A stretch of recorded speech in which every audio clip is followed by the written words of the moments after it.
Bistado ang iligal na racket ng dalawang nag-awol na tauhan ng MMDA na pag-escort sa dayuhang negosyante. Narito ang aking report.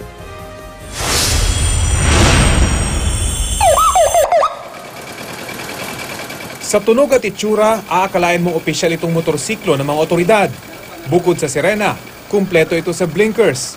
Ang dalawang gumagamit nito, mga dati umunong miyembro ng MMDA Motorcycle Unit at iligal na nag-escort ng isang dayuhang negosyante. Initially, yung dalawang nakuha natin, nagpakilala naka-uniform na pang MMDA pero umamin naman sila na 1 year na sila na wala serbisyo. Namataan ang dalawa habang hinahawi ang trapiko sa EDSA southbound sa bahagi ng Buendia sa Makati para sa kanilang kliyenteng negosyante.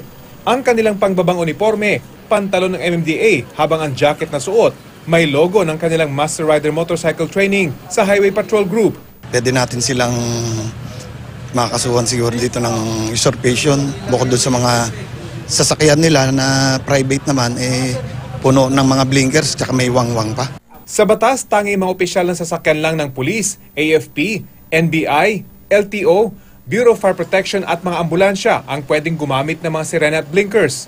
Ang Pangulo ng Bansa lang din ang pwedeng magkaroon ng escort na may mga wangwang at blinkers. Tumangging humarap sa kamera ang dalawang dating MMDA personnel na kinilalang sina Michael Togores at Candido Orias. Pero sa pakikipag-usap namin sa kanila, nag-awol daw sila sa pagiging motorcycle constable ng MMDA dahil sa baba ng sweldo. Sinusubukan pa ng GMA News na makuha ang panig ng MMDA. Paalala ng HPG, hindi pinapayagan ang pag-escort ng sinuman, lalo na ngayong kabi-kabila ang motorcade ng mga kandidato para sa darating na eleksyon.